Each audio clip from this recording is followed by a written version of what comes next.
Okay, good evening, everybody. Good night, blessings. My name is Oliver Williams, and today we're here to talk about agriculture and everything related. First, before I get into it, I would like to know a show of hands who all already have an agricultural business or have a business in mind that they want to get started. I know 2, 3, 4, 5. Anybody else? 6, 7. Okay, good. Okay, well, I'll ask you to introduce yourself and just talk about your business, what kind of business you do. So I'll start here, right in front of you. Hi, good evening. My name is Sasha. I have our business that I call Island Fresh, and my intention is to grow produce and farm chickens for eggs. So I have some chickens. They are maturing at the moment and just starting to lay some eggs. So I'm relieved because they've been freeloading for months. I also am testing on grow towers to try, which is a hydroponic system. Still in the test phase, but it's going. Process. It's a process, yes. Okay, all good. That's it, right? Yes. Okay, moving on. My name is Josiah. I have a farm called 𝐅𝐫𝐿 and we're doing a little bit of everything. We have some livestock, we have 300 layers, we do broilers, we do a lot of herbs, a lot of greens, Asian greens, arugula, lettuce, things like that. We're selling mostly to restaurants a lot right now, and going to market and stuff like that. That's about it. Sounds good. And I'm Melanie, and I do the boring paperwork and social media stuff. All of that is necessary. Marketing is very important. Yeah. We're going to touch on that as well. You know? Yeah. I'm Josie. I'm into local honey, coconut oil, castor oil, cocoa, and spices. That's good. The gentleman here, you put up your hand, you say you have something you're interested in. Tell us the name. Say it again. I'm 𝐿𝐵𝐿𝐿𝐿. Giovanni I'm Ghillich. interested in agriculture. I came to do Eden plantation, and I haven't started yet. I just came to get information, but I do have a property available to start agriculture. Yeah. That's what this is. Look, put a face to the name. Then we go in the back and then come back. I am Rita. I am a pastry chef. I'm very fascinated in baking and catering, and I would like to extend that business to more supermarket like that. So I'd like to see that business grow more. Understand, expand to Expand more. grocery stores and different Stores, places. yes. Sounds good. That's a good vision to have. You want to share? My name is Akira. I'm a hairstylist, but I want to extend to become a cosmetologist.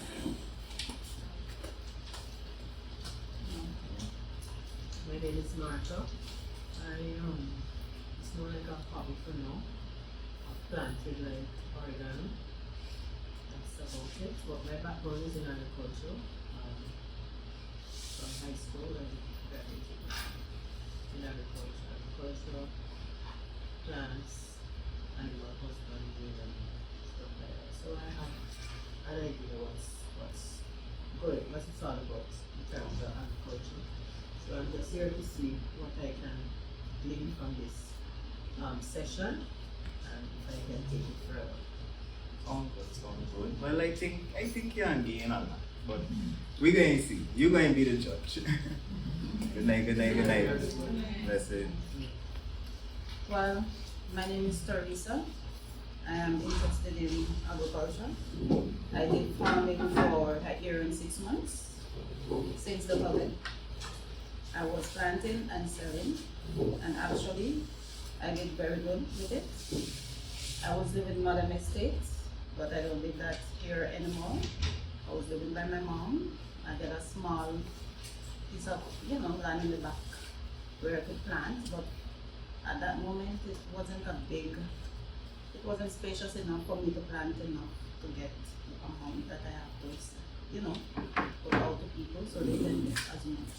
So I'm looking forward to get something more extended that I could go a little further to have my own business and to keep going further. And I look at in the future. I hope one day I will have something bigger, and that's why I'm here. Sounds good. And what you said is good, and I want to touch on the fact that you said about the COVID, because so much people got into agriculture after the COVID when we was on lockdown. All the stores, Yes. all the dirt on the pots buy up, and as soon as everything opened back, everybody just drop it. Yes. I didn't want to drop it, but it's because of the space that I had. It was Yeah, really circumstances. Circumstances. Things happen.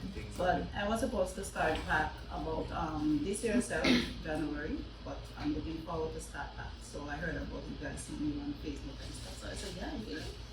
So I said, okay, this will take me towards more, About everything for a reason. Yeah. Thank you.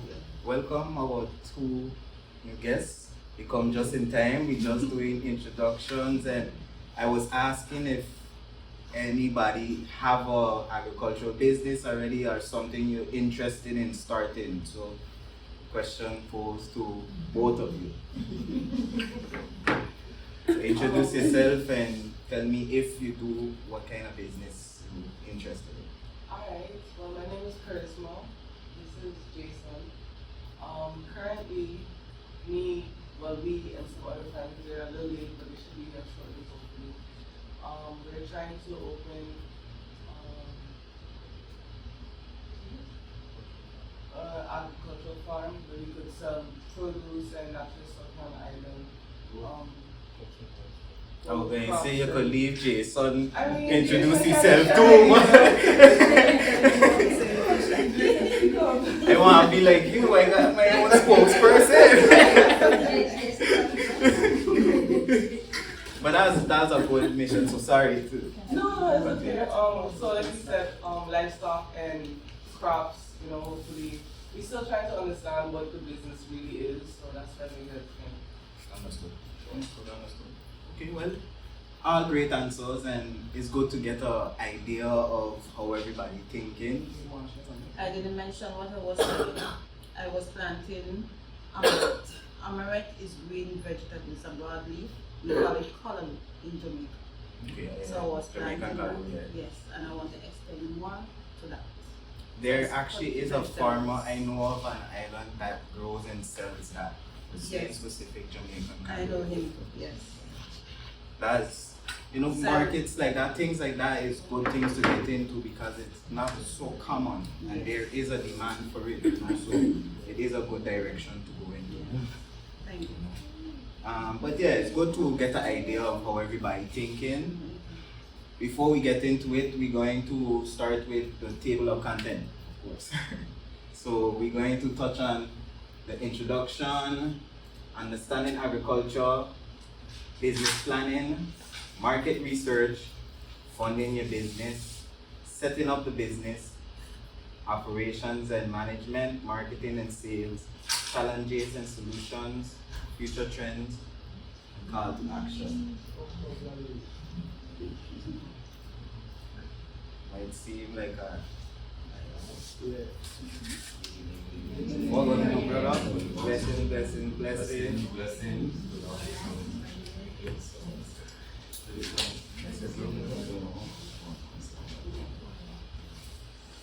So you actually came at a good time before we actually really started diving into it. Good. And right before I got into the table of content, I had everybody introduce themselves and touch on what kind of business they're interested in or things of that nature. So I'll have you. Yes. Yeah, that's no problem. If, just like how I wanted you to introduce yourself, I can ask them to introduce themselves too. Okay, so my name is David Richardson. I currently have a company that does landscaping, property maintenance, and light construction. So yeah, agriculture is probably the way to go. For me, what I'm interested in, and yeah, that's about it. Good night. My name is Thomas Fontenelle. I also like agriculture for young, not from St. Lucia. I like farming. I still farming that I think foundation. Okay. For children. So it's interesting. That's a good thing. Good to give back to the children and it's good to educate them on this from young. You know? But yeah, so as I was touching on the table of content, really, it might look like a lot of information, but you'll be surprised how fast we'll just breeze through it. So of course, first we're gonna start with the introduction. So why agriculture? Honestly, agriculture is the backbone to our and every economy. It is a pathway to a sustainable lifestyle. I believe agriculture is the most important industry in the world because no matter who you are, where you are, what you do, you have to eat.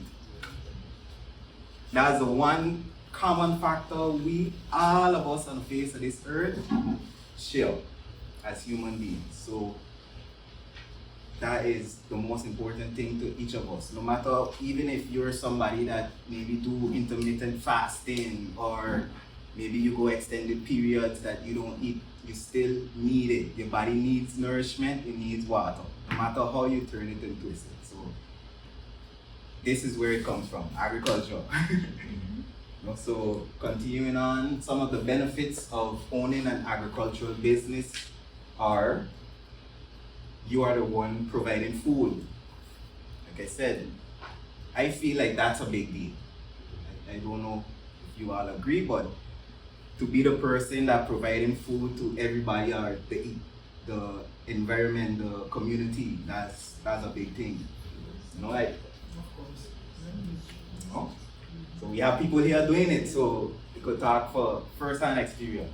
And it feels good too when, you know, you deal with your customers and your clients and you see the happiness on their face, like maybe they needed something good to eat and they say, I don't want to go in a shop like a Chinese, and they could come by you and get something fresh, something they know they see picked, you know, so that there in itself is an experience as well, you know.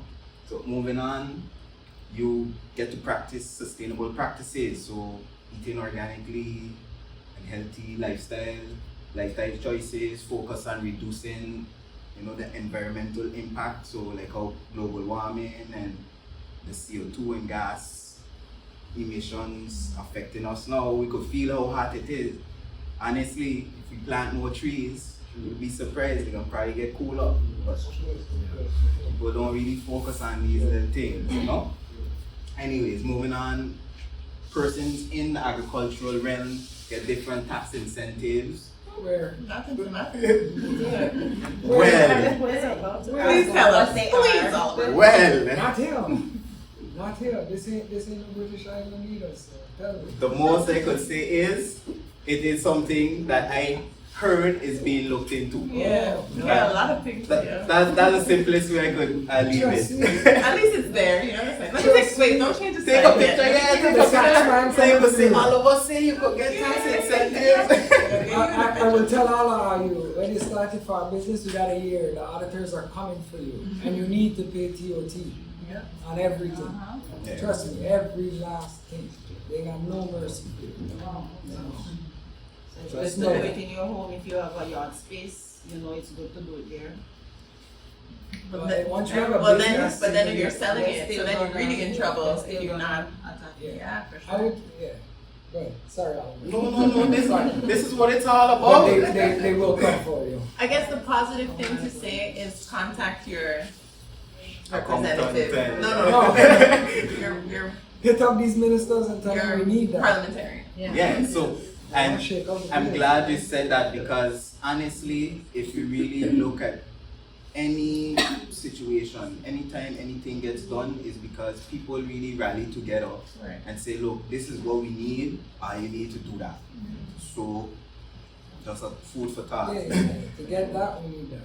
You know, so honestly too, the parliament year started with the theme of agriculture, and the idea is they looking to move in a direction of creating a whole department of agriculture and implementing these different incentives and subsidies and different things. So like I say, is a plan in motion, is a something in the works. They say right I like that answer. I think Parliament actually had a committee, they just did a committee for agriculture, fisheries and hospitality, I think. Correct.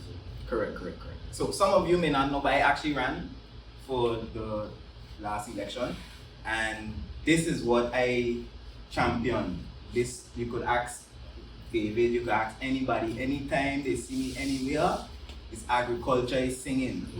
Because how I see it, food security is a problem. Going back to the COVID situation, even 𝐼𝐵𝐿, all of these situations show us how things would be if we can't get things imported. And I feel like that should be a wake-up call. Yeah. You know? Not to interrupt your No. presentation, Oliver, but and maybe we can have this conversation later, I'm not sure. But in yesterday's paper, they had an article saying basically that they're looking to privatize the Department of Agriculture. So I would be curious as to your opinion, insights Can we get a loan to do it? of what that Because it'd be good to control it.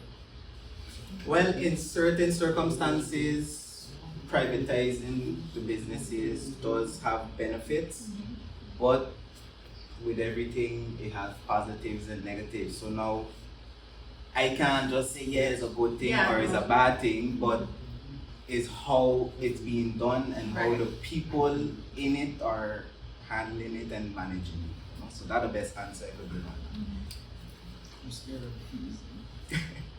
Next question. The question I want to ask, so for instance, I mentioned about the space that I have is limited. Putting into this meeting and everything, and if everything comes true and everything, would you be able to give a piece of land? Me? No, not you. Oh. But not if me, this- for sure.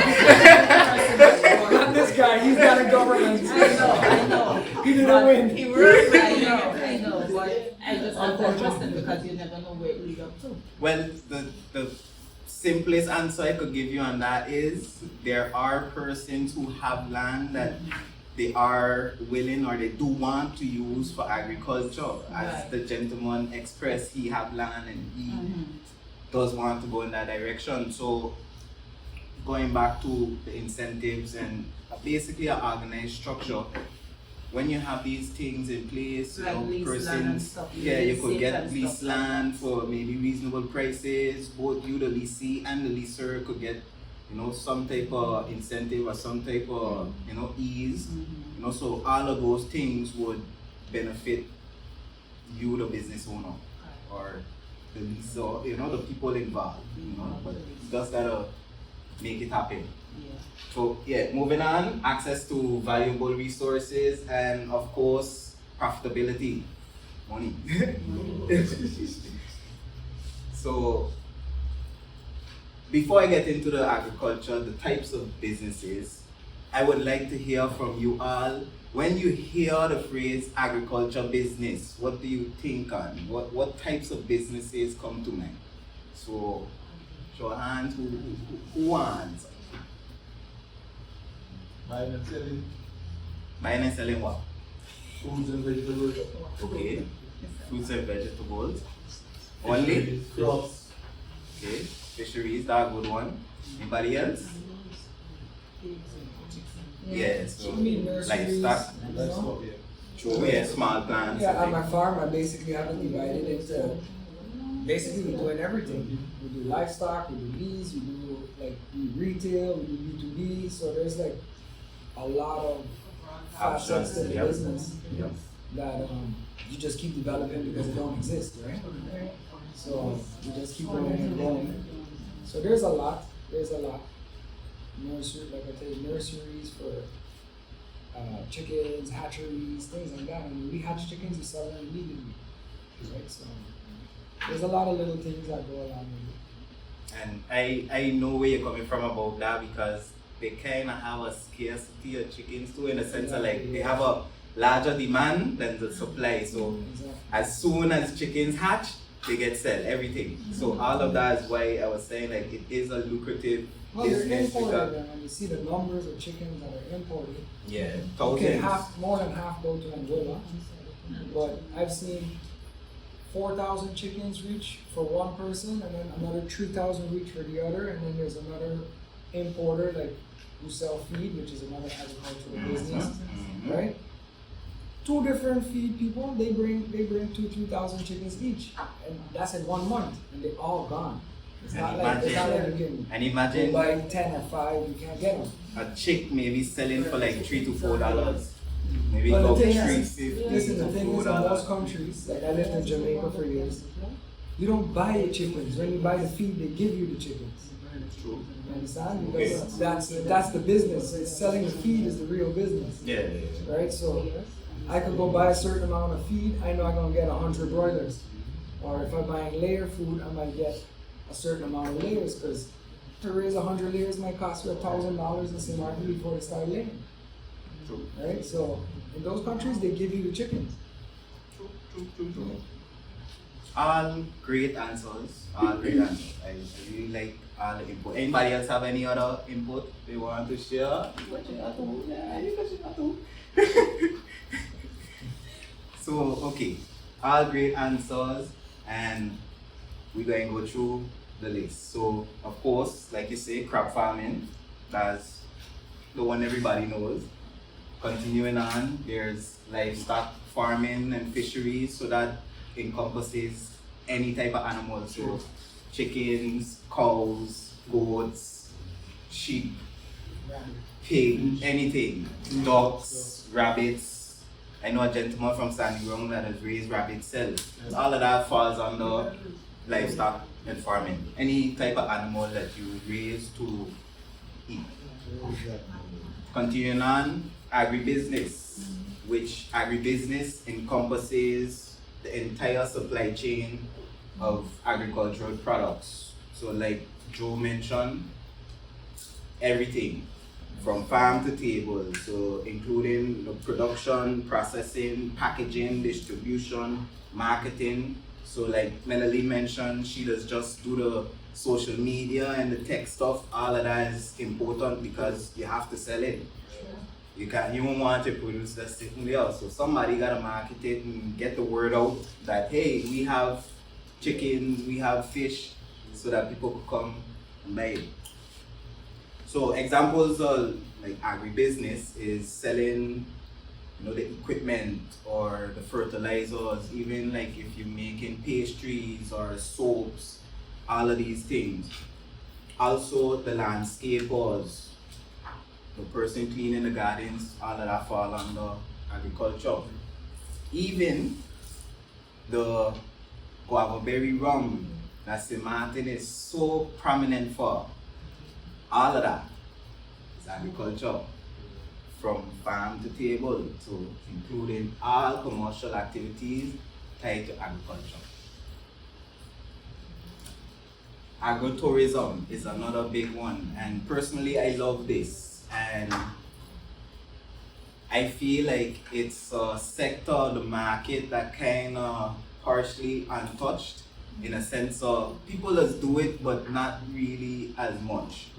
So agritourism is basically giving visitors a unique experience of nature. So that also includes factory and facility tours. So a good example is like in St. Vincent, they have the sugarcane distillery, whereas you could go and get a tour and see everything from farm to table. So you go there and they show you the cane growing, then they show you how they harvest it, they show you how they prepare it, the whole process they go through to create the rum, and then of course you could do tasting, and they have a little shop, you could buy some if you want, you could buy little souvenirs, all of these different things.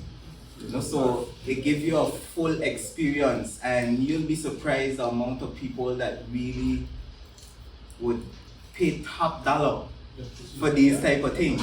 You know, like the amount of people that, let's say they come here. I've dealt with visitors that come here and they literally tell me, what does it have to do? I don't want to do the regular, commercialized activities. Is there a restroom? Yeah, restroom right here, first of all.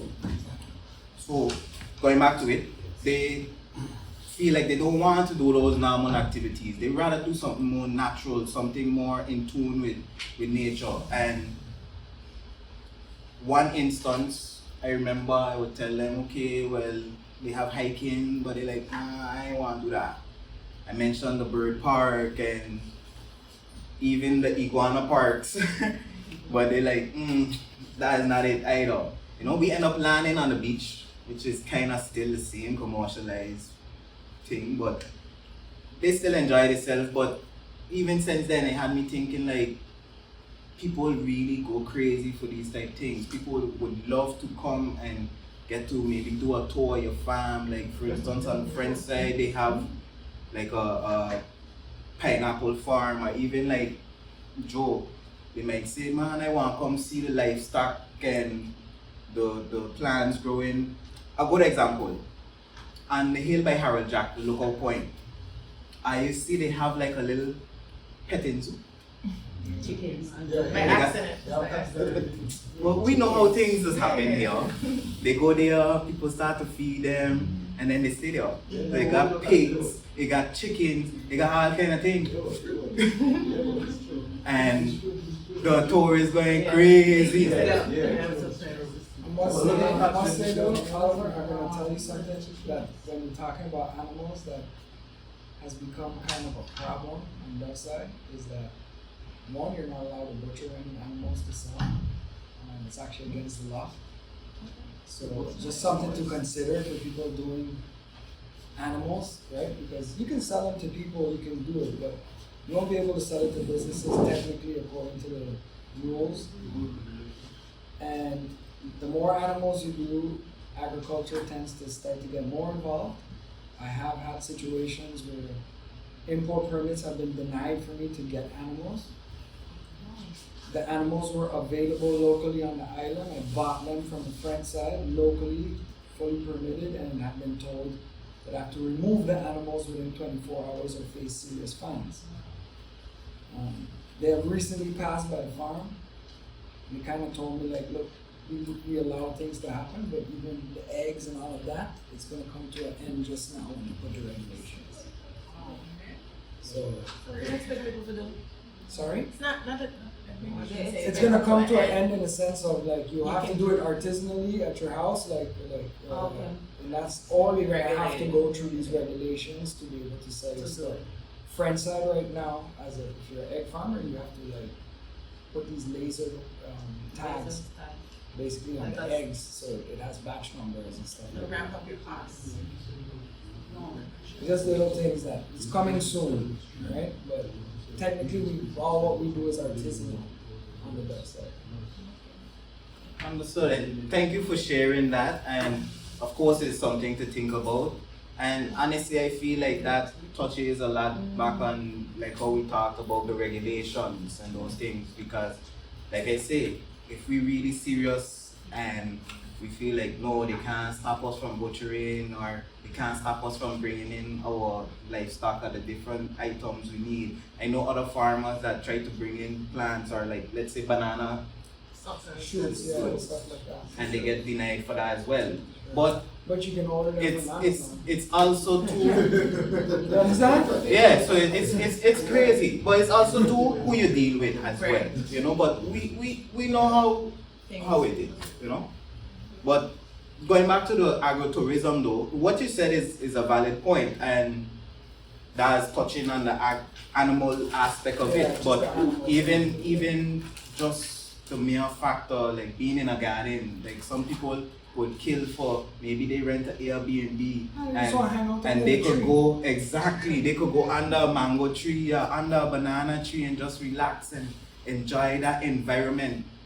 People really would go crazy for those type of experiences, and it is a big thing. Even me, just over the December vacation, I went to Station, and where I was staying, they had different plants planted in, you know, the yard and thing, and it was nice to see. You know, you look outside, you're seeing pomegranate on the tree, you're seeing sugar apple.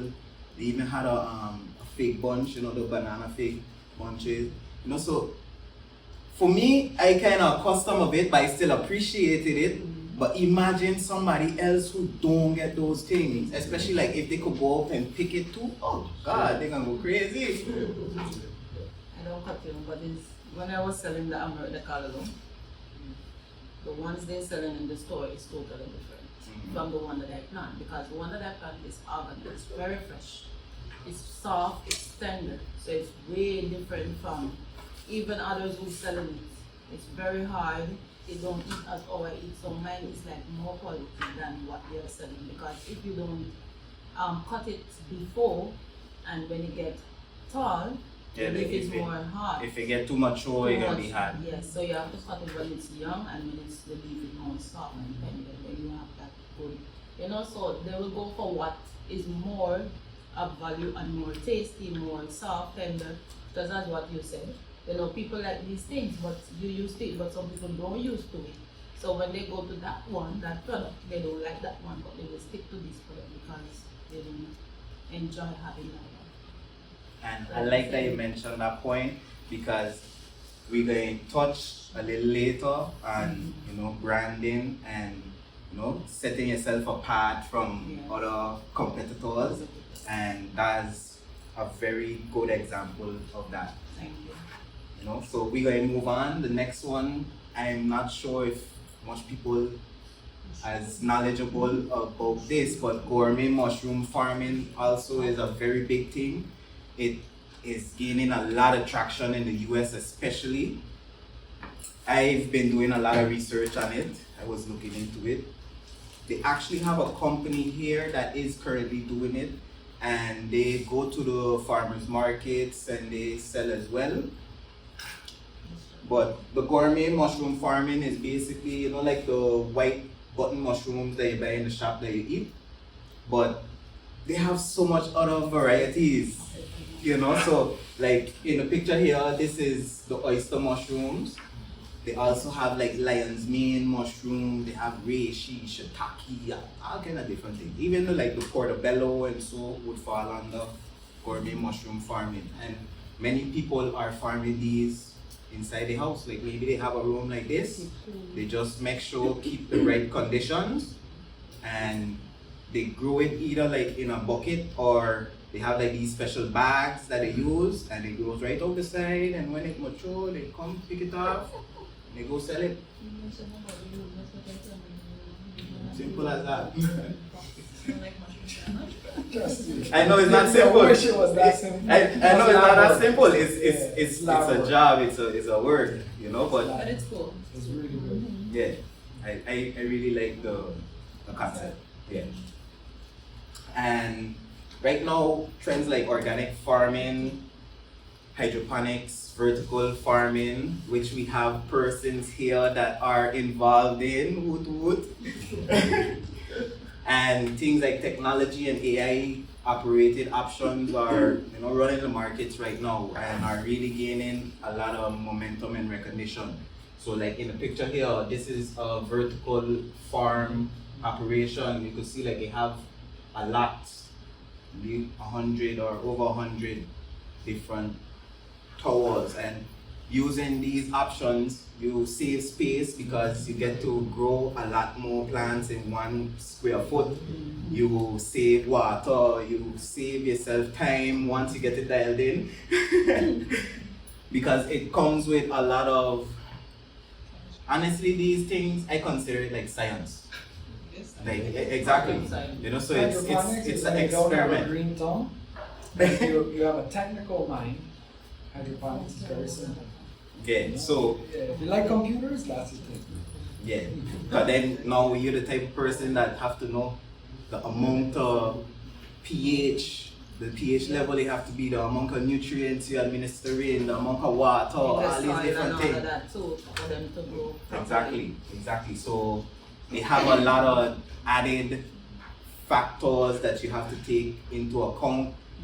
You know, like Sasha was mentioning, she have some, and because we have a different climate here, you know, sometimes certain other crops might suffer a little bit, and you know, so different things. It is a process, you know. So you try this time, and maybe it don't work as intended, and then you say, okay, let me try it and change it up a little bit, and then finally you get dialed in. You say, okay, this is what working. We are running with that.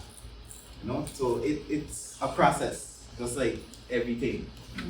But this is where agriculture is today. Not even just in the future, it's today. Continuing on, the business plan. Every business starts with an idea. You get your idea, you jot it down, you start building on it, and your idea manifests. I am of the opinion, when you create a business plan, you basically know everything what your business is going to do. You get a full understanding of what works, what's not going to work. It really is very helpful.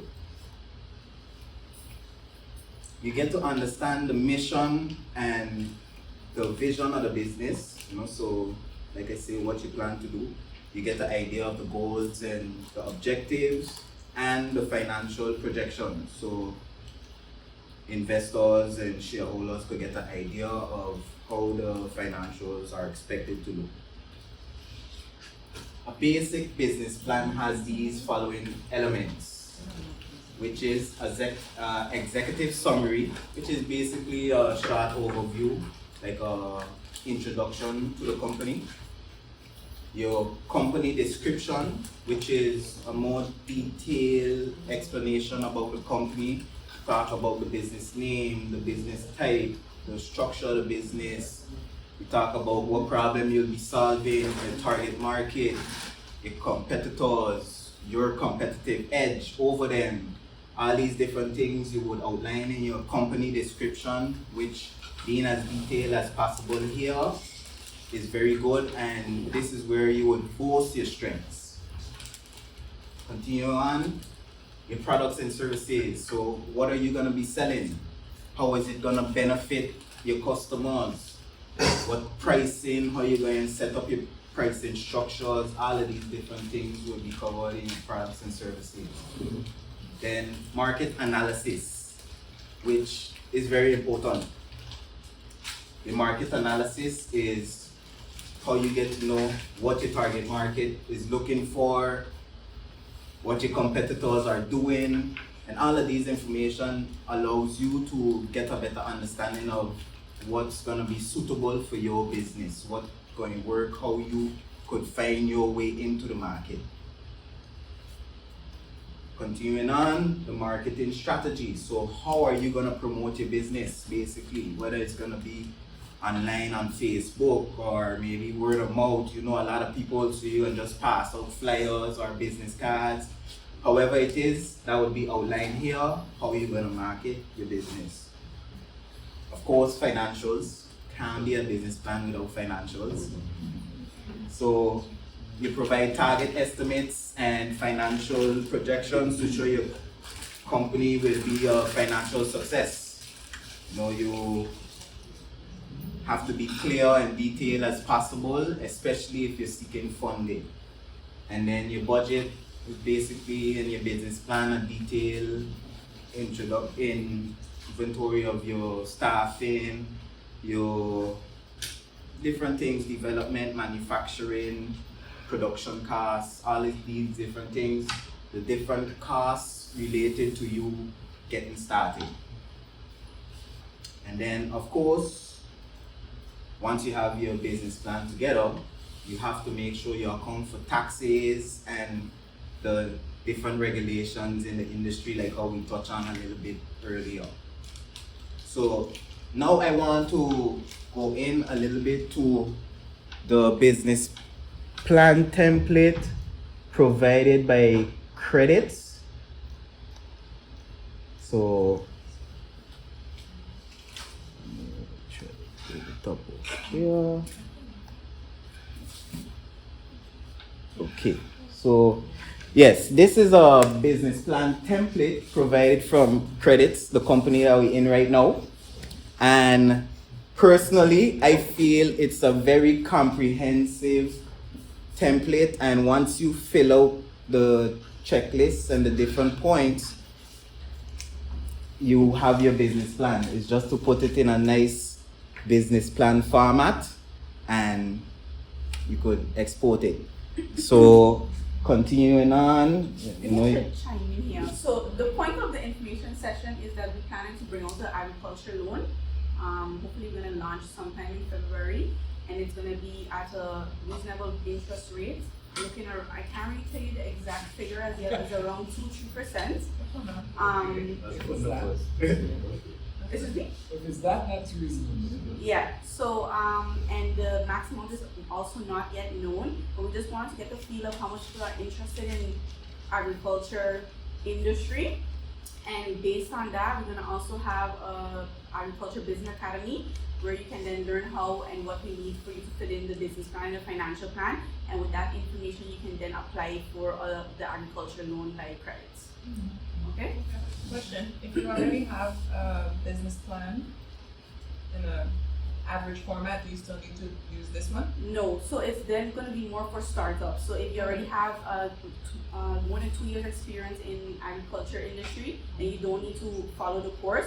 But if you are a startup then in the industry, then we would advise you, or we would then require you to have to follow this course before you apply for a loan by us. Okay?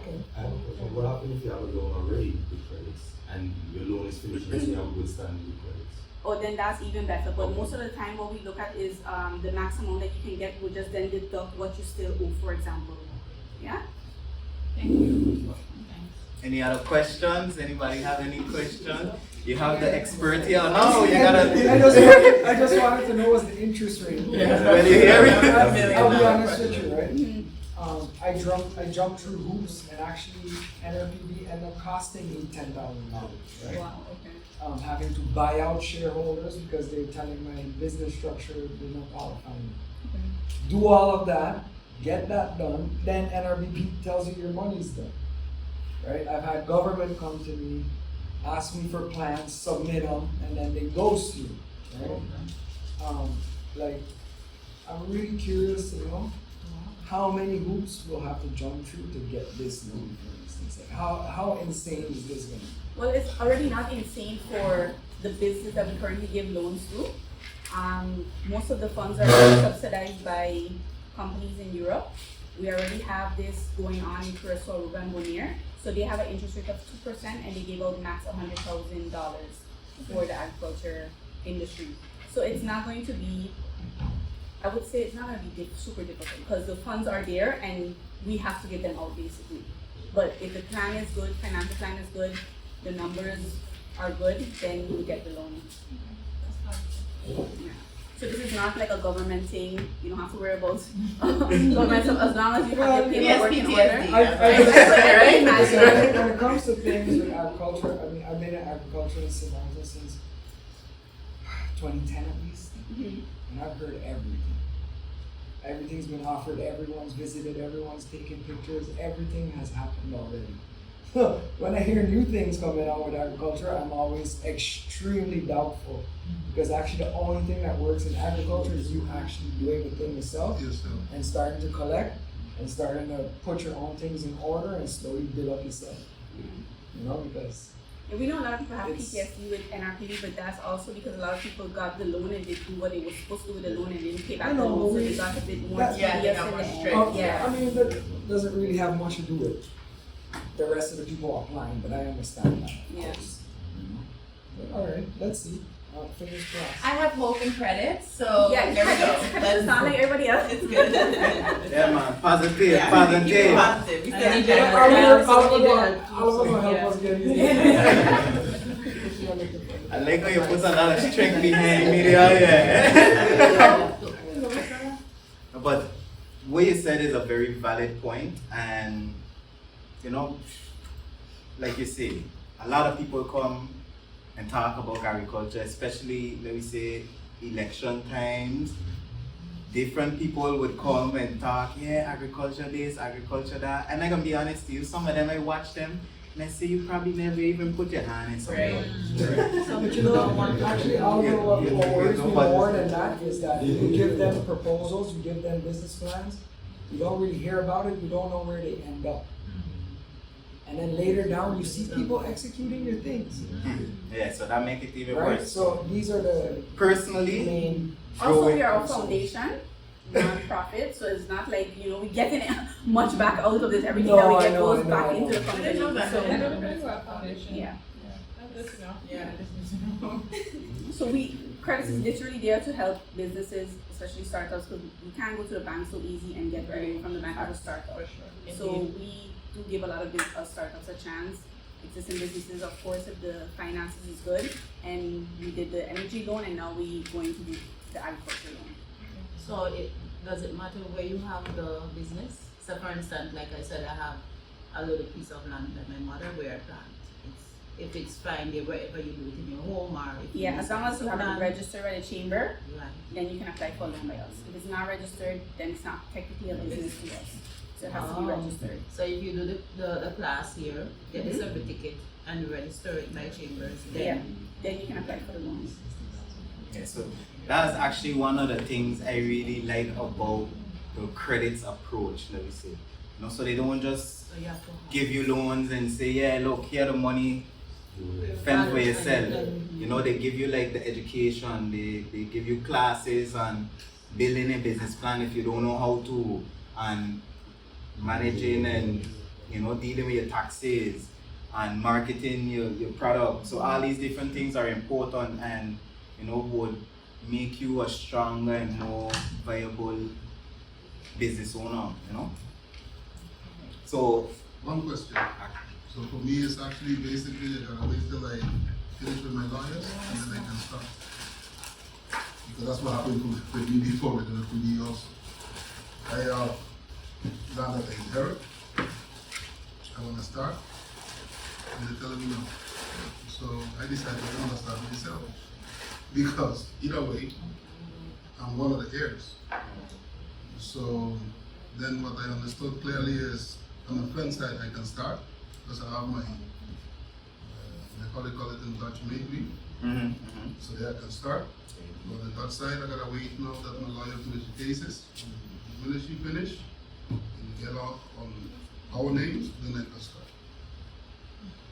well, yeah, that sounds like the process, like a straightforward process, yeah. But yeah, because you going through that situation now, that would make your case a little different, you know. So that does make sense, yeah. So okay, go ahead. So yeah, we're going kind of briefly go through it to kind of get an idea of what all is covered in the business plan checklist then. So of course it has a table of content as well. And then as you continue, it has personal information. So like you could see your name, your gender, date of birth, nationality, your phone number, your email address, personal crib number, marital status, and if you have a business partner, this also would be filled out by your business partner. So on the right side here is the information for your business partner, and then on this left side it would be your information. And if you don't have a business partner, you need a guarantor if you want to get a loan by us. You have to have a guarantor. Okay. What is the collateral and all these type of things? We don't have collateral. They will be giving out this form for us. No, you can find it on the website. So you can download it and then you just fill it out in your own time. And if you Website can't, is? Qredits.com and select St. Martin. Okay. So in case you're dead, basically, or you disappear, you can have some expense. Yeah. Exactly. Credits Yeah. marketing? No, Qredits.com and you just select St. Martin. Come when you go on it, you choose them because they have different locations on other islands. So once you choose the Martin, then you'll be able to find the business plan template, and then you open it, it'll show you this, and you could just fill it out, like she said, at your own time. Once you have it all full out, you have your business plan. So as we continue on, yeah, like I said, all of this is just basically personal information. So if you're married, if you have children, your level of education, your graduated diploma, all these different things. Continuing on, relevant work experience for both you and your partner if you have one. You know, your personal motivation. So what made you want to get into the business? Continuing on, your qualities, so your strengths and your weaknesses for both you and your business partner. And then we get more into the business side of things. So if you're already registered as a business, you would have to put in your chamber number here, which, you know, you put your business name, your chamber number. As you could see, it also asks you for the date you registered with the Chamber of Commerce. And yeah, continuing on, what type of business is it? Who will keep track and manage your finances? So if you're gonna do it, if you're gonna have an accountant doing it, all those things. TOT, so that's the turnover tax you'll have to pay on your products. Continuing on, do you have any terms and conditions? Is there any permits you'll need for this business? If they have any subsidies, if your business is insured, all these different things. Continuing on, the plan and loan request. So what are you doing or plan to do as a business? And how much funds are you requesting and what are you requesting it for? So let's say maybe if you say, I need 50,000 because I need equipment, I need to market myself, and I need some money to push to market, maybe to the newspaper or whatever outlet you decide. Whatever you feel you need the money for, you would have to outline it here, and of course explain how much money you'll need. Continuing on, the market information. So the first question is, explain what's happening in your company's industry. So let's say in the agricultural market, you'll say by IT taking over, they now got AI and drones dealing with everything. So all of those things would fall under the trends in your market. Continuing on, your target market. So the clients that you looking into serving. Your competition. So let's say like Josie mentioned, she does sell coconut oil. So she would say, okay, I know that coconut oil going to do good because right now the market for coconuts, everybody's seeing the benefits and they want to get into it. So they're dealing with that. So your clients, let's say she decide she focus on women over the age of 50 because they more need the benefits and the health issues and St. Martin. She focusing on those people because she know those people will really benefit from her product. And yeah, you continue your competition. So competition would be the supermarkets, the ladies and the people on the side of the road selling the produce, because they does also have coconut oil. The maybe small mom and pop stores or other people who also making coconut oil, different things like that. So all of those would be your competitors. what are your strengths and weaknesses compared to your competitors. So maybe you would say, okay, well, 𝐵𝐿 and all these other shops, they importing these things and ain't organic. But my thing is all organic. Maybe instead of heating it, I just do cold press. So I know you're getting all the benefits out of it. You know, so all of these things is things that would be your strengths, maybe your weaknesses if they're doing it and you aren't doing it.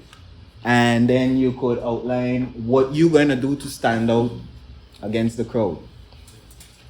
Continuing on, opportunities and threats. So what opportunity is going to positively affect your business in the near future? So like we mentioned, we see that, okay, people really getting into the coconut oil and using the coconut because they want to live a more healthier and organic lifestyle. So I see that the market for coconuts and coconut oil and everything related going to go up. So that's going to be positive. Good. Same ways, threats. We on an island, hurricane, maybe wherever should I get her coconuts, they get a disease and now they ain't got no more coconuts. Or, you know, whatever the factor is, all those things would be threats. So external factors that you don't have no control over. And then, yeah, continuing on the information about your product. So what benefits your customer gonna get? What are you gonna be selling? How is it gonna solve a problem or, you know, help them? Then you get into your pricing and your pricing structure.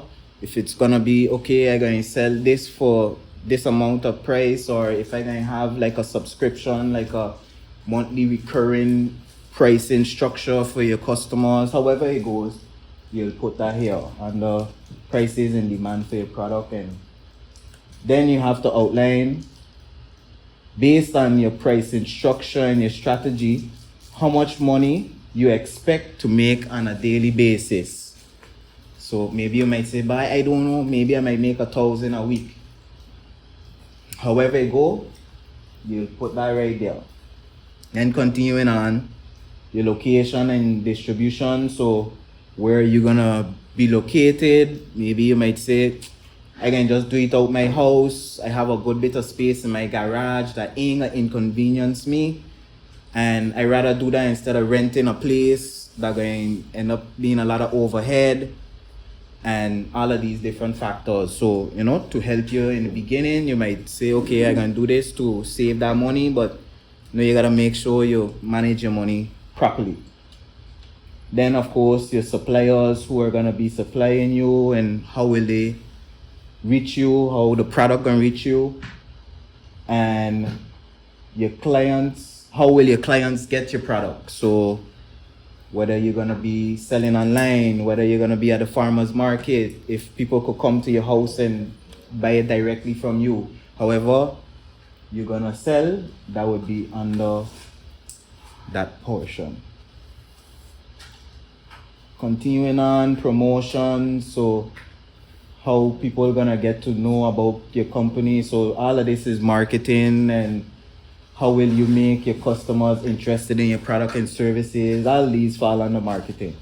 Then you get into your personnel. So who will be working for you? So maybe you say, you know, right now it's just me, but I know for sure we're going to build this company that I in the stores, I in the restaurants, all of these things. You could outline, okay, I need this amount of people working for me. And then you would have to put what skills they would be required to have to come and join your team.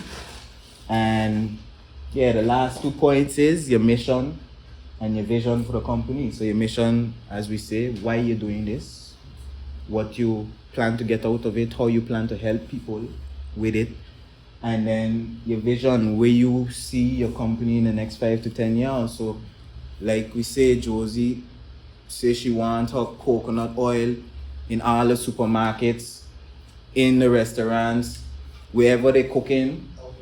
Once they need oil, Josie. Okay, good. So you understand, once you put together and follow this whole checklist here, you have your whole business plan. All this information here is everything that would go into your business plan. So how long it takes? Excuse me? After you fill it in, how long it takes? Well, It's 3 to 4 weeks from start to finish. I find that's good. That's the class? No, that's to get the loan, the And class. the class will be 15 weeks. Okay, when will you start? Not sure yet. You're in the right place. You're gonna get all the information.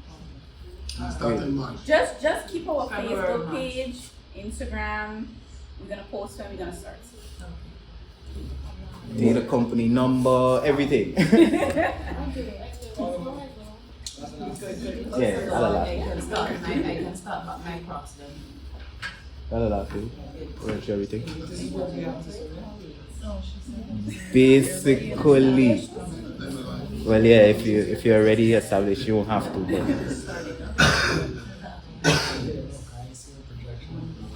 But yeah, so that's why in my checklist, like my elements, I mentioned financials, of course, because once you're gonna be doing a business plan, you need financials. But it did have a section that asks like how much you're gonna need and what you need it for and those things, but it didn't like get too detailed, You have a separate financial plan template as well. But when you're ready, you can just request that by us personally. We'll send it to you, but that's mostly for your expenses. So you put all your personal expenses, so you can kind of see like if you can pick up the loan or not. That's why I guess that more would be like how you say, the financials, so then they get the idea of if you can handle the loan. And yeah, so that's the whole checklist. And like I said, you do this, you have your whole plan. You just take the information, put it in a nice format, and you're good to go. So going back to our presentation, like I said, now that you have your business plan, you're all set. Just have to make sure account for taxation. As you see in the plan, it asks you about TOT. That is very important. Like Joe mentioned, you gotta make sure be on top of your taxes because taxman is coming for you. Yeah.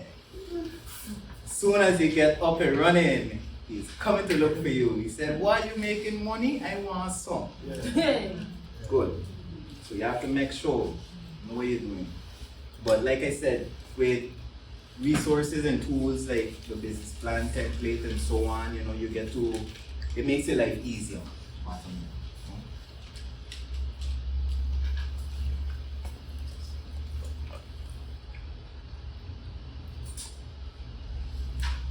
Okay, good. Okay, like I said, account for taxes and government regulations. Continuing on, market research. I'm not gonna get too in depth in this because we did touch it just now, but I am going to go through it because it is very important. Because knowing what the market is doing right now is very helpful. You would be surprised how helpful it is. Like how the lady just expressed, because she know that other people selling the same thing, but they ain't got it good like how us is. They ain't caring for it like how they supposed to. She get an upper hand. So all these things does be valuable information for you, So like we kind of touch a little bit the SWOT analysis, which is your strengths, weaknesses, opportunities, and threats. Basically, it's set up in like 4 quadrants. So your strengths and your weaknesses are at the top, which those are internal things. And then at the bottom would be your opportunities and threats, which would be external. And of course, strengths and opportunities are positive, threats and weaknesses are negative. So that's how they set it up in 4 quadrants, and you go through, you fill out the different portions, and you get the idea of what's working, what's not working, what might be a problem, what's gonna be a great thing for the company. Assess your weaknesses and strengths. Surveys and questionnaires are a very effective way to gather data as well, you know, and it allows you to reach to a large population, which allows for more comprehensive data. Also, things like Google Trends, you know, you could go online and just see what's trending in your industry, in your market. You know, they have a lot of different software also that could help you gauge where the market is and, you know, help you with your market research. Now, funding your business, which is probably the most important part, right? Why we all here? Money. So we're going to touch on some different ways to secure funding, but then I'm going to ask you all, we're going to brainstorm some other funding sources. So let me get into it. Firstly, your personal savings. So let's say maybe you have $5,000 or maybe, let me say $2,000. You say, you know what, I'm going to invest in myself. I'm going to put this towards my business and help grow my business. No? So that would be personal savings. Government grants and subsidies. So like some people alluded to, these not really too prominent here, but it's still something to mention because in a lot of countries, maybe not here, I do believe some people do get certain subsidies for certain things. Yeah, foundations, yes. Well, Have you ever heard Shola on the radio? yes. But no, like he said, foundations, yes. Foundations and NGOs definitely get funding here, several of them. More than one agricultural. Yeah, because I know the 𝐅𝐫𝐶R thing does provide. They're actually quite well funded. So I would say all of that still falls under grants and subsidies. Maybe not for businesses, but you know, you could still get something depending on your structure. Yeah, you put it like that. You could collaborate with a foundation. Yeah, so all of those things would, you know, is a good strategy to help you get yourself in the market. You know, loans from financial institutions, like you say, why we here, you know, banks, credits would all fall under this category. And then they have crowdfunding, which is things like GoFundMe, or even people are honestly getting donations because of YouTube videos. So I've personally seen this, whereas maybe like the guy, he want to start a farm, he have his farm running, but he have plans to develop it, and maybe he have the funds he needs, so put together a little video and telling the viewers, you know, well, I have this farm, I got these chickens in this corner, I maybe growing planting over here, but I need my irrigation system set up. I don't know what I need, I know the price, but I just need the funds. You'll be surprised how much people just, you know, feel invested just because you share that. And they would say to themselves, you know what, I'm going to donate some money to that person. And then when thousands of people, hundreds of thousands of people doing this, you'll be surprised the amount of money, probably way more than you even expected you would get. You might say, oh, I need 20,000, you get 200, you know? So it's in this day and age, it got so much ways and so much opportunity. You just have to know what you're going to do and do it, you know, because that day is amazing. You know what it is, you just create a little video and I like that answer. I like that answer. You tried, it didn't work. But you tried. Well, I tried. Keep pushing, my brother. Maybe that one you do didn't work, but you do a next one and then the next one, and then somebody will see and say, yeah, I tell them I have the property, go and do it for 3, 4, 5 months, then we talk about the price later. Nobody can. See? So, So I tried.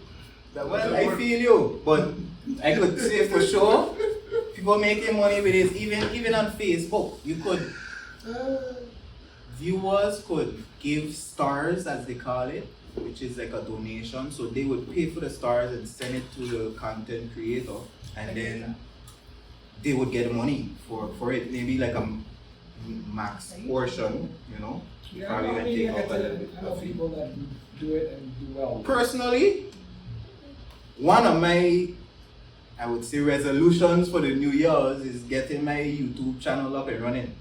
That's passive income right there. People, just from people sitting down and watching your video. And truthfully, if you really pay attention, YouTube come like the new TV. This is cable now. Everybody watching YouTube like as if it's TV. So that's why too, YouTube and these other entities and platforms pushing people so much to make content, because they're trying to keep people engaged. They're trying to keep people on their platform. So the more you make content and get people watching and sitting down behind the computer or their phone, that's better for them. They making money, so they're checking, okay, we making money, we could give you some. You know, so all of these things is opportunities that is at our fingertips. You know? I have to emphasize budgeting and cost estimation. So for instance, let's say you plan to do a chicken farm, you know you gotta build a chicken coop, and you start thinking to yourself, okay, I'm gonna need plywood, I'm gonna need screws and nails, I'm gonna probably need some 2x4, the chicken wire, like the mesh. You know, all these different things you plan out and you say, okay, I'm gonna need this amount of plywood, maybe 10 pieces, they cost $60, so you know that's 600 right there. And you know, you continue like that, you fill out all the items like that, and then you get to add it up and you have a good idea of how much your project going to cost you. You know, so doing things like that helps you manage your money and helps you make sure you get the job done within a certain, you know, cost frame, let me see. And I'll go to manage your money. Manage your money. Very important. Very important. Probably the most important thing I could say here tonight. Manage your money. You see, like Joe said, the tax man gonna come for you. So you have to make sure you manage your money well. No weather or whatever. You may have to rough the storm for a month if, you know, it rained like crazy and lose a lot of crops, so it depends. Yeah, things happen. Like you know, they have challenges, and we going to touch on that. But bottom line, some people, when they get money, they get happy. They get happy, they get stupid too. You know, so I would say at least save the money you need to repurchase or reinvest in your items or your inventory. So let's say maybe you're somebody that sells juices, and this week you had a good week, you make $100, and you say to yourself, what? I do good, I'm gonna treat myself. I'm gonna, you know, treat myself to dinner, or I'm gonna go out have drinks with my friends, whatever it is. I'm gonna treat myself. And you go out, you blow the whole $100. Then what you gonna do? You blow up your whole business. What you gonna do? Now you gotta go beg somebody, and why? No. That don't make no sense. That don't make no sense. So much people, so much businesses die because of instant gratification. Many people, that's how they operate. They get a little money and they just take everything and they say, you know what? Life good until life bad. You got to sacrifice. You gotta know. You gotta practice self-restraint. You know, so even if you say to yourself, okay, I get this $100, I know I need 50 to get all the items I need, and maybe I'm gonna save a 10, so I'm gonna spend the 40. Okay, you still get your gratification, and you ain't blow up your business. Your business ain't in a detrimental position just because you wanted to go and have a drink. And also, I really, really have to stress on the importance of managing your money. So, like I say, before we get into this, I would like to get an idea from you all. If you had to be looking into funding, where would you all go? You know, maybe a personal savings or whatever. So, somebody, anybody. A personal investor. Okay, you got friends like that. You one of them. Oh, Oh, you got a lot of pressure. I just I see I strong tonight. Anybody else? That's a good one. Personal investor. Maybe you know somebody that got some money and willing to help you out. Yeah, it was true. No, honestly, all that could be considered like crowdfunding or anybody else? No? Everybody just checking credits? The most high. Honestly, yeah, writing Jesus a letter. Lately, that's it, because a bank will not give you a loan. And the options that have come up have been real difficult for the farmers to get the loans. So I think for a lot of farmers, it's just been like, yo, listen, you just gotta do it yourself. Hope and pray, Jesus, Allah, whoever you're praying Just to. do it yourself and put in the work, and that's what the I did. only Didn't get no credit, has they been. didn't know Jesus nothing, has I heard did you. all that. Amen. Come out alone. Hallelujah. True that. Jesus has risen. Well, January 15th. yeah, no, listen. I got So- somebody gonna leave with a loan. Yeah, right? I decided to sell a bucket to clean. So I start cleaning the property and I'm gonna start bringing material and I'll start building and I'll start myself. I don't know. Start everything. Because I find that it's, the world is shaky and somebody gotta get ready some kind of up. So I decided I'm gonna do this one. Just start. Like I say, that's why I push it. I don't know, and I ain't trying to fear manga or nothing, but I don't know if you guys heard they actually have some other thing brewing in China again. Again, so you know, ain't no surety it gonna be the same, but still something to be mindful on. And like you say, you gotta be ready. You know, like they say, the person who ain't prepared is going to suffer in harvest day. You know, so I totally agree. So, anyways, moving on. Now that you have your business plan, you could start setting up your business. It's time to take action. Go out, get the things done. You already know what you have to do. I recommend creating a nice checklist so it helps you keep things organized and you get to follow the progress. You see the progress easier. So let's say considering the chicken farm, like I mentioned, you know, you have to consider the structure, so the actual chicken coop, you know, all the materials you're gonna need and etc. But then also you have to consider the inventory and the stock. So let's say the chickens themselves, for maybe if you're hatching eggs, the incubator you're gonna need, the fertilized eggs, the feed, all these different things that you're gonna need to get the business up and running. But yeah, like I say, once you compile your business plan, everything will just come easy. It's like a river, just flow. And yeah, everything good to go. And you look like a gentleman here, happy. Well, at least some days. Wait, is it some days? Yeah, but you know, once you get things done, you know, you'll feel good too. Once you handling business, you've seen things progressing, to make you feel uplifted for sure. And yeah, once you set up the business, now it's just time to manage it, make sure operations running good. You know, now that it's up and running, don't feel like the work is over. You know, you still have to go out, manage it, make sure everybody doing what they have to do or everything is getting done at an optimal level. If it's just you to start, make sure you get up, you go out. If you gotta harvest, you harvest. You know, you prepare and package everything, you market and you make your sales.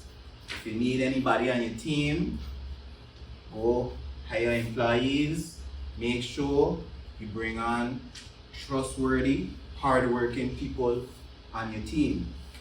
These are people that gonna be around you all the time. These are people that gonna be the face of your company. So you have to make sure you bring people around that you know you could rely on, that trustworthy, that all these different adjectives that I don't have to get into right now.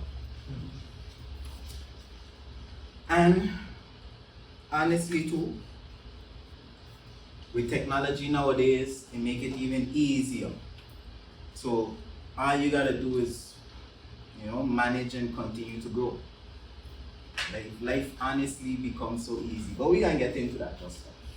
So going on to marketing and sales, like our friend Melanie said, she focused on this aspect behind the computer like she is now. And I feel her because sometimes I behind the computer so long, I'm checking like, so long, 3-4 hours I get behind this computer for real, where the time gone.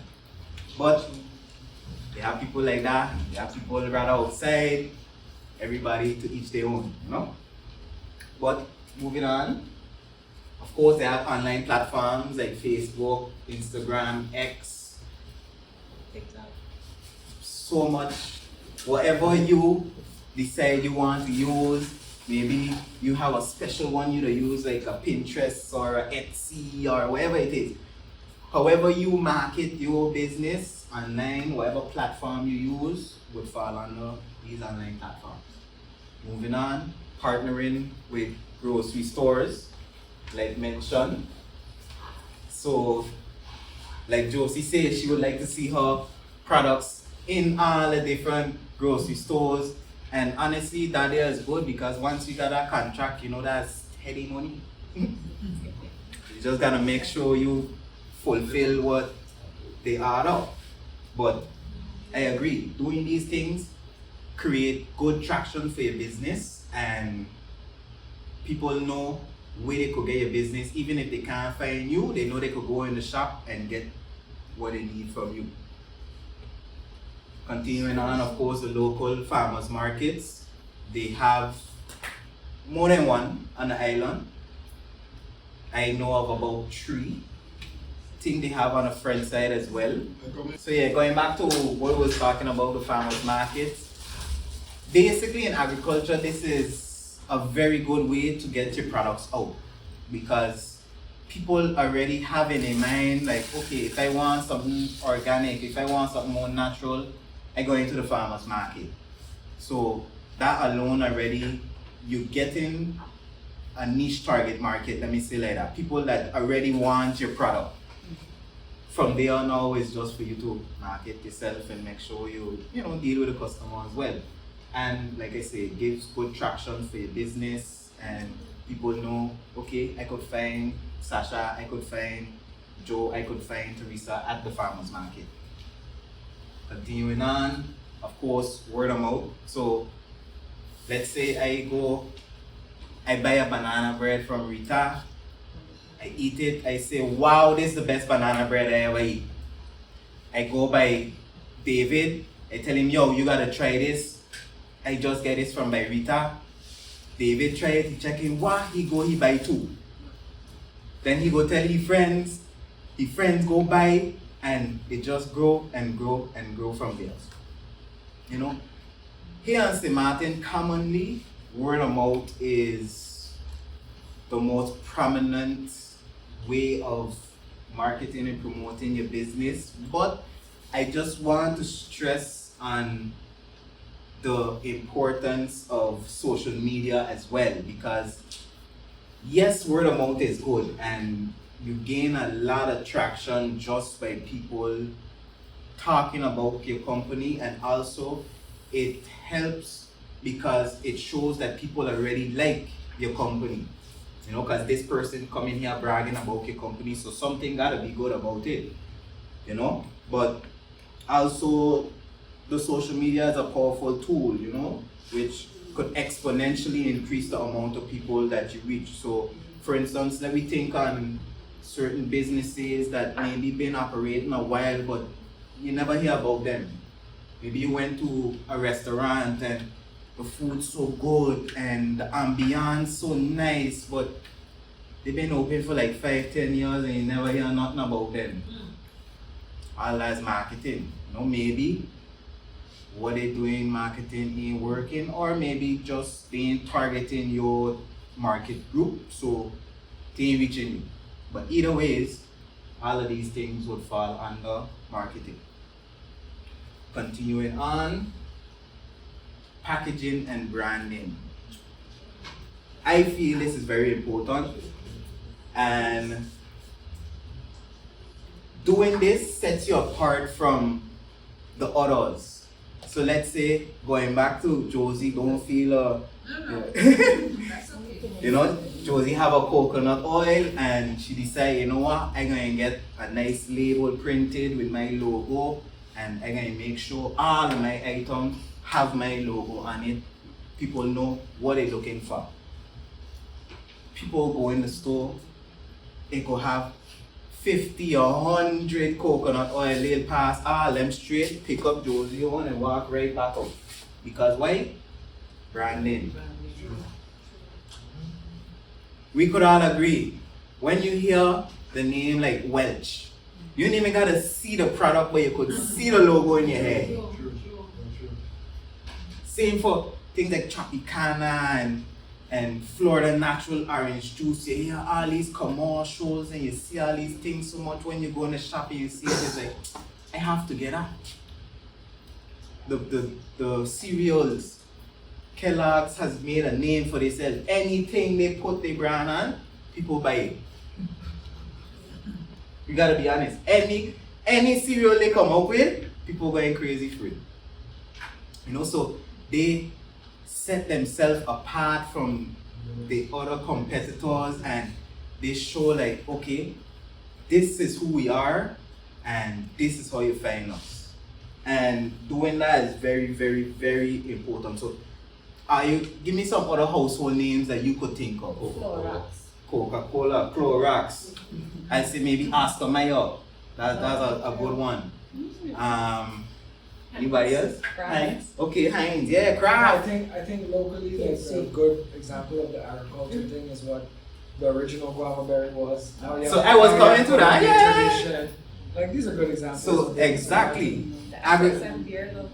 Yes, they're getting good traction as well. So all of these is good examples of how branding and packaging could really elevate your business and get you from here to up here. You know, because like you said, the guava berry, literally the whole island became known for this just because of this one product. You know, so that shows the powerfulness of just a brand. You know, I have to mention it adds to your value of your product, even the perceived value. It boosts the customer loyalty and even builds an emotional connection to your product. You know, so the customers, like I say, when they see it, they ain't want to see nothing else. Okay, what? Josie's? I need nothing else. Continuing on, of course, with everything, they have challenges, but with a plan, you can mitigate risk. And we not the people that are solve, right? We just find ways to solve our problems, correct? Right? Yeah, that's work. Okay, good. Solution oriented, problem solvers. But of course, we have to go through the challenges. It sounds like I should have had other things here, like taxation. But this is just a short list, you know, not everything. So I for sure everybody in here have things they could add to this list that's not gonna be what somebody else say, but you know, just to go through what we have here. So common challenges are, you know, product or produce loss. So maybe your produce gets squeezed, or maybe it's spoiled for whatever reason, maybe the temperature or whatever, you know, all of that is losses. You know, weather unpredictability, hurricanes, or maybe it just don't rain and you don't have a good irrigation system set up. So your plants wither, you know. Pest infestation. That's something I know for sure many people here have to deal with. Fluctuating market prices. You know, maybe this week you sell your cabbage for $3, next week they tell you it's only $1. Yes, it happens to me too. What are you going to do? I give them $4. I used to sell it for $5, but when I started back last year, I sell it for $8 a bag for the column. Some people want it cut, some people want it by the bundle.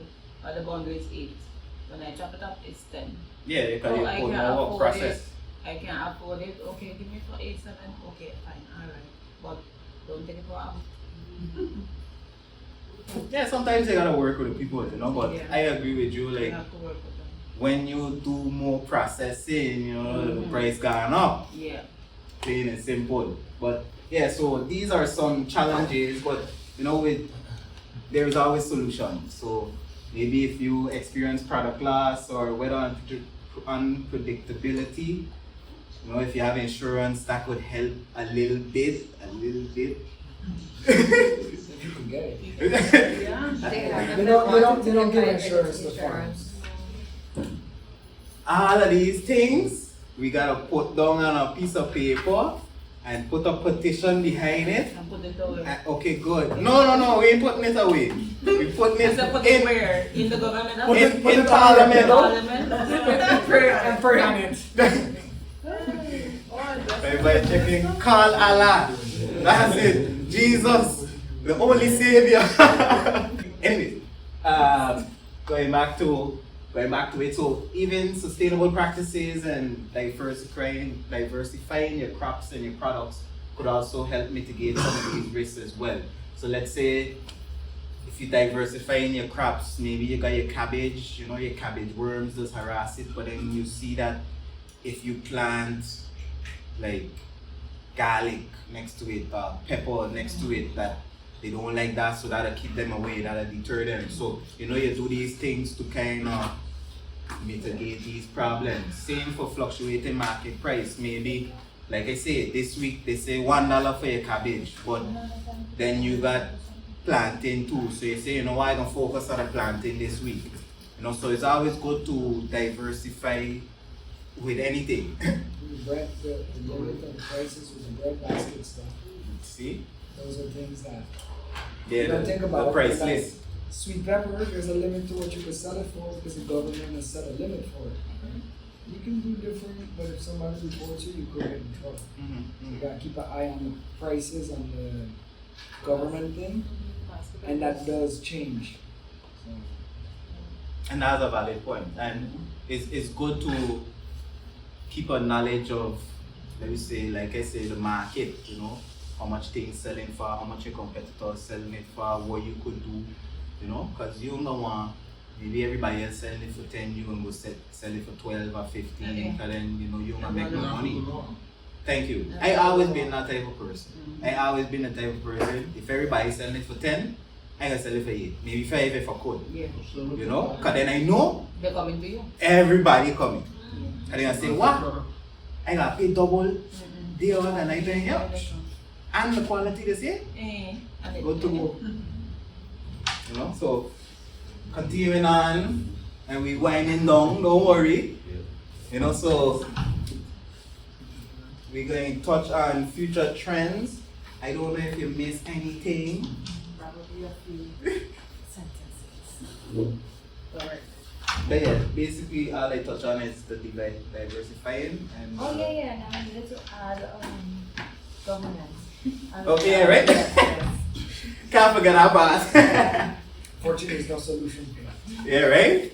Well, yeah. We just gotta get the right people in. Get them in, keep them in, have them do what is necessary. Look, she just said the key word. That one, What it is? lobby. She wasn't there. No. She just said Oh, like 2 seconds ago. Lobbying is basically, like you say, you know somebody that in there, so you go to them and tell them, hey, look, this is what the people of the country, not just me, facing, and this is what they want to fix. And being as these people are elected by their constituents, who are you and all of us in here, rightfully they gotta do what we request.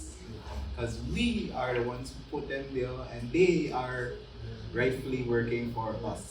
Rightfully is not very lot. Rightfully. Forget that word. Supposedly. Rightly said. Accurately. We crowdfund some rides. That's what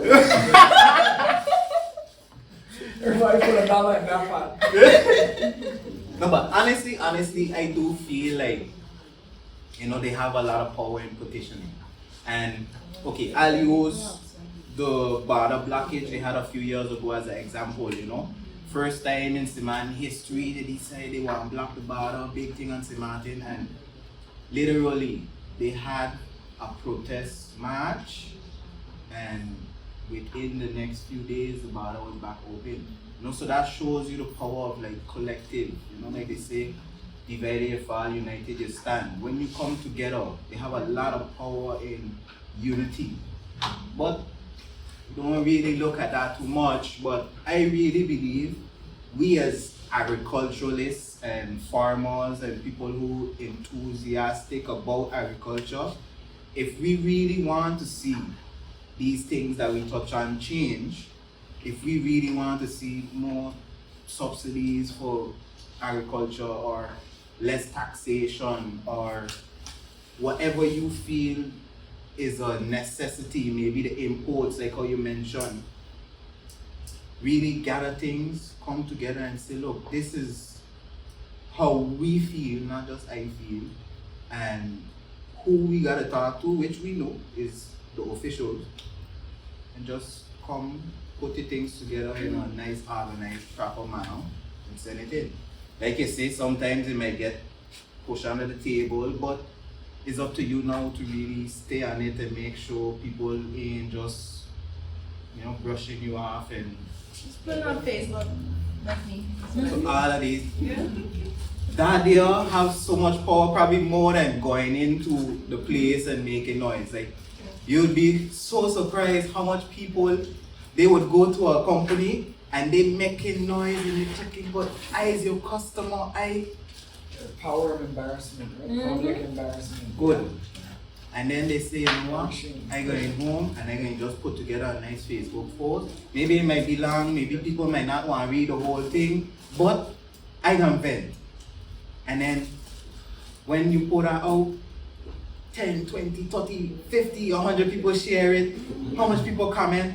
Towards the company checking by, we getting bad publicity here, by they say looking good for us. Towards they see things start to move. A lot of times it's not good that negative things have to happen for things to happen, but still we could try to push and get things going for ourselves.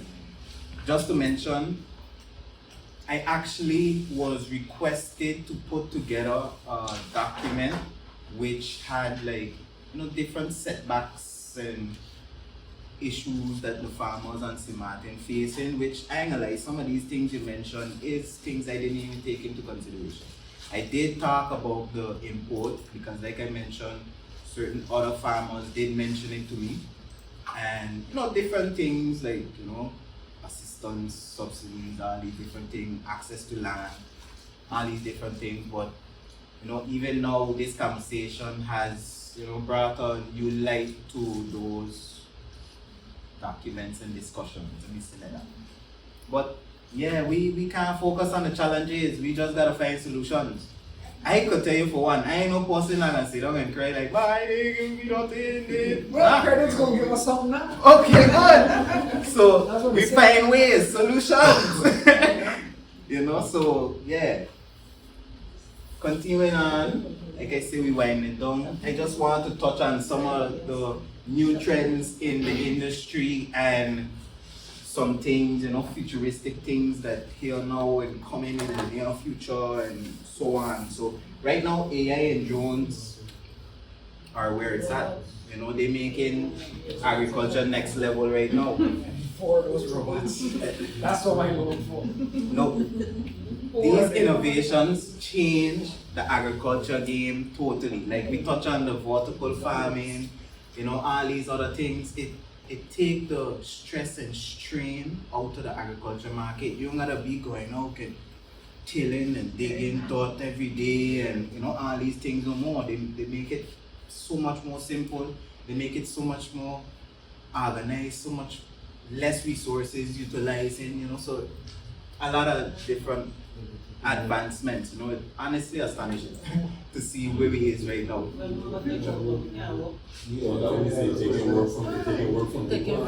But then that's why you gotta be the business owner. How many employees you ever have? Trust me. But once you're the business owner, you're gonna set up your thing and the robot and work for you.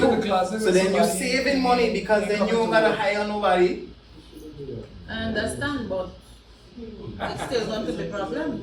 Well, this is where the world is at right now, and we have drones flying around watering. We have the drones administering your pesticides and so on as well. They check in the soil, then nutrient density. They check in the moisture. They check in everything. They could tell you the plant health. They could tell you even if the fruit on it ready to harvest. Everything computerized right now. Honestly, but of course, bro. Although we don't have farms big enough right here, it's a very, very good business. People use it a lot.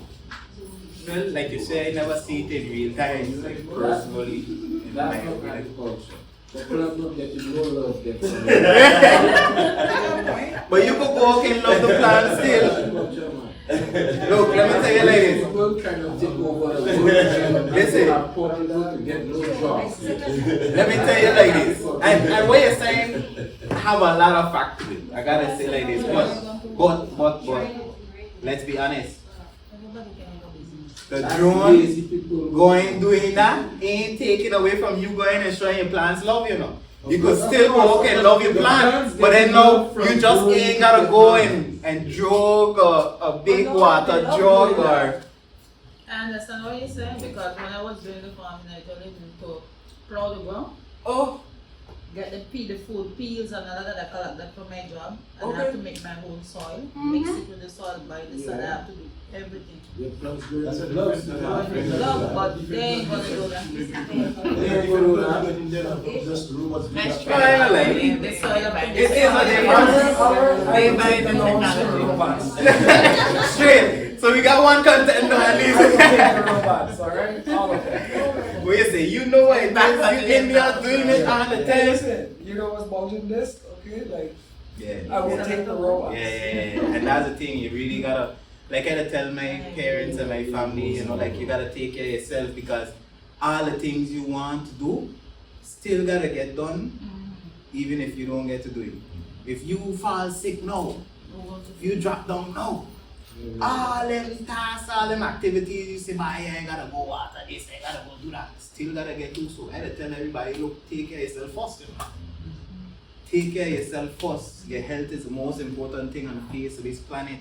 If you got health, you could go work, you could get money, you could still go work, you could go get whatever you need, but if you don't feeling good, what you gonna do? You can't believe it. Well, put the robot out there then. Okay, good. So now you want a robot? Okay. See, trust me. Look, let me say like this. And I want my bro.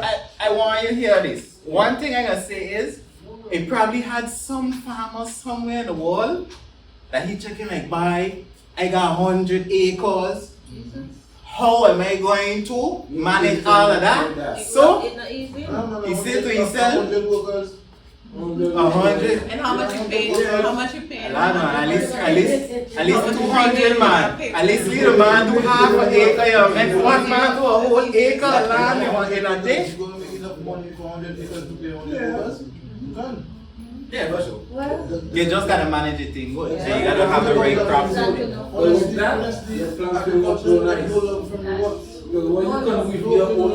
So what do you think about hydroponic then? No big difference in the robots. Difference up? Yeah. But it's just like a normal tree growing, it's just instead of it being in dirt, it's in water. So just a different medium. But it's still the same plant, you're still showing it the same love, you're still taking care of it the same way. To me, at the end of that, No, it all goes into your ideology, it goes in how you market your stuff, Yeah. what kind of price you can get at the end for it, all those type of things, you know, like you'll notice yourself growing hydroponic in a lot of sense for a It's while. natural water, natural. Certain things. Like soil with this water program. I have some other questions for afterwards. Just about But yeah, so honestly, how I see it, things like these is the true definition of set it and forget it. You know, once you get it set up and organized, it's doing everything itself. You know, and don't be surprised soon you're gonna be having robots going out picking your pepper, picking your mangoes, bringing it inside the house, out of your house, and packaging All it, in the church too. selling it for you. And well, some people would rather be the lazy man, I guess, because this thing is a big thing right now. So that's why I had to mention it. And like I say, I understand how you feel, because yes, of course, you know, you like to go and you show your plants love, you feel them up, you know, you spend time in the garden and thing, all of that is yeah, no, but all of that is good for you too, because, you know, it brings an upliftment to you, you know, if you're in a bad mood and you're in a depression, you know, it helps you feel better and all these different things, you know, but yeah, we gotta be honest, this is where the world is now, and this is where you're going, you know, people getting tents and growing plants inside the house. Yeah. We have created robots, you know, we have created people. Yeah, that's true. The thing is, they say we created too much people already too. They say we create too much people, so they ain't gonna go for that one at all. I think at the But end, I at like the what end you of the said. day, I think Oliver, what you're saying is that, you know, no, he's not saying that you have to use robots or you have to use drones or anything like that, but I think technology does allow for your operations to be efficient, right? So, you know, even how people are not clearing land by hand, you're gonna use a backhoe, right? At a certain point, the backhoe was like the drone, Or you might right? use fire. So, True, you know, true. but no one is Another saying valid that. So point. if you all want to, you know, have your setup be that it's with love and by hand and stuff, then that's your competitive edge, right? True. And if somebody else wants to grow inside of a container with lights and stuff like that, that's also their prerogative. So Yeah, because they got, like she mentioned, we touched on the vertical towers earlier, and how I see it, that they'll make life easy as well, but it does have a level of hands-on aspect of it, that you gotta catch the seedlings, you know, the seeds and the seed trays and different things, put them in, make sure the levels and everything on point and so on. But honestly, like she mentioned, they have a company here in St. Martin that have containerized vertical tower. So imagine a container, so 20-foot, 40-foot container, and inside of it is, you know, they got a little station that you could manage your seed trays and, you know, manage your harvest or whatever. But then the rest of it is just walls, metal walls with lights all around, on the roof, on the sides, not on the floor though, but yeah, lights on the sides, and that's what making it grow. And yeah, and that's cool. maybe in 100 days they getting bok choy and It's lettuce or But whatever maybe it is. some people also prefer The that it's natural. grown with the sun. Yeah, And that's cool too. facts. So like they say, different strokes for different folks, every to each their own. And Just know that it's available. yes, so right now technology is where agriculture is right now. Okay. So in closing, I want to encourage you all to consider agriculture as a viable business opportunity. Implement this simple 4-step approach. You plan and you do your research, create your business plan, execute your plan, and then just grow and manage your business. once you do these things, you keep it simple. You'll be an upstanding business owner operating optimally. And yeah, Qredits could help you get started. So if you need a loan, if you need help getting your things together, all your documents, tomorrow? Unfortunately, not tomorrow. Qredits could help you. I don't know how much my colleague already discussed about the loans. Did she? Said February-ish. Yes, so should be mid-February that the loan is going to be released. The interest. So the interest in being decided on She it. said 0.5 to 1%. I wish. Alright? It was better when it was. I would jump on it. It was better when a big part of it was a grant. Yeah, right? Yeah. I agree. Like how NRPB is Correct. slash But a was. lot of persons that were in the agriculture sector at the time did take advantage of that project as well for those funds. It was an option. But Interesting. We're trying. so now we're trying to have a loan specifically for just agriculture, for that sector, because you can help other sectors, but at the end of the day, we need to secure food as well, because COVID has taught us that we import a lot. Yeah. Have you guys considered, so like, let's say I got a loan, Mhm. right? I'm just saying, let's say I got 100,000 loan. This is agriculture. Let's say I want to grow tomatoes. I won't start to harvest tomatoes for about 4.5 months. Or let's say we're doing chickens, egg chickens. They won't start to produce eggs properly for 6 months. Yeah. Is it that we get the loan, we have to start paying back the loan immediately? No. Or- So our loans don't operate like that. So you get your loan and you usually have a grace period before you start paying the principal back.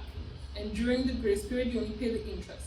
So for example, if I remember correctly, don't quote me on this, the loan is supposed to be 4%.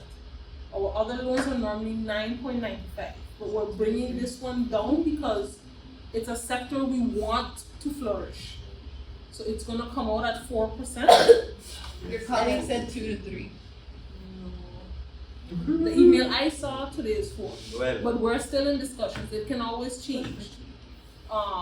But it's gonna be lower than the regular loans which we have, and the maximum is gonna be higher than the other loans because we know that that sector requires more money, of course, naturally.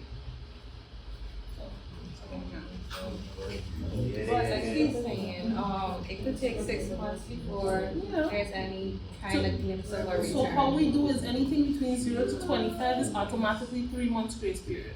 Anything over 25 is automatically 6 months grace period. 25,000.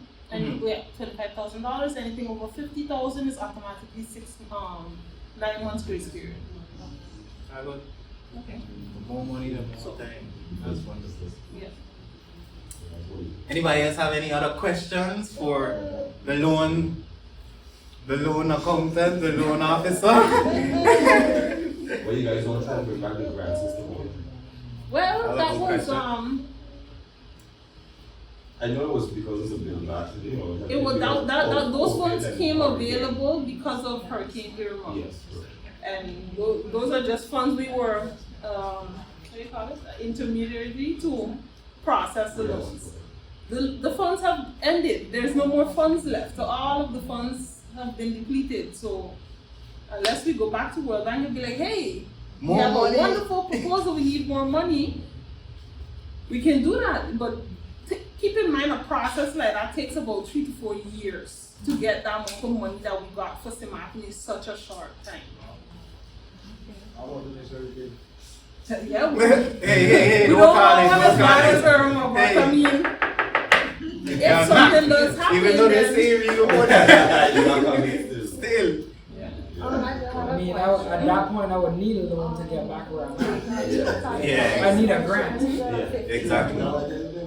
So that'll take, how I look at it in times like that, like hurricane or natural disaster, Correct. it should be more of a grant So we're or starting, aid trade as started opposed beginning to of February, loan, and because then of course it's the known participants that of that course would you need the help. able to even apply Honestly, during just while like they take Sebastian after Vermont, you know. Like, Dominica get aid for about 100 million. Yeah. Free. We get a So if you're doing the loan course, through then you Cole, can still go ahead 500 and apply million. for the loan once it's released. And we within the kingdom. All of that. Even on the front side, if you own your land, you can access $250,000. Yes, No Because payback. firstly, we One know year. they're more structured because they directly under France, but things like that is what it's supposed to be. Yeah, I mean, like, I hear this One day, gentleman talking about he has 3 land on the hours front per day, side. and I then- wonder why you're even in this meeting, because Because I have on the dust side too. I know the front side, the money is much more plentiful, much more accessible, And with much much more grants support. as well. Their Chamber of Commerce has a special agriculture section. I mean, they'll give you the money, then pay you to go to school to learn about what you're getting the money for. I'm gonna go You there. know, so I'm it's, connected to Martin like how I am. I'm Dutch and I'm French. Okay, good. you have land I gotta on do your both. name, which is the biggest problem for most people on the French side, because you cannot get any type of subsidy or if you don't have it, the land is not deeded to you. So yeah, the We last have thing, finalized everything now, so that's why. the last thing again, say, Well, maybe he didn't know too, so it's good that you mentioned Yeah. that. So that yeah, so it's always good to share information. That's what we're here for, to share To information, share information, not yes. to feed off of each other. But yeah, But we can the help last each thing. other. Yeah, we growing food, we gonna so help we each could other. all Exactly. But yeah, just wanted to end with a nice little quote and say the future of agriculture is in our hands. Let's cultivate it wisely. And I would like to. Okay, good. Huh? Yeah, right? But I want to ask you, was the information valuable? Was it a good session?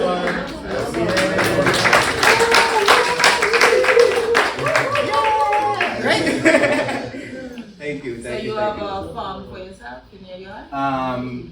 Yes, this actually is by my grandmother yard.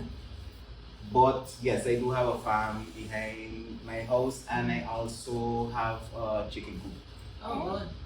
Okay. Nice. So yeah, that's all from me. If you guys have any other questions, feel free. I just gotta put pressure on the lawyer now. Yeah. I already paid him everything. I got the two scrape in my hand. All I need to just let us go inside. So I think by March, I'll be ready. That sounds good. Well, just in time. Just in time. That sounds good.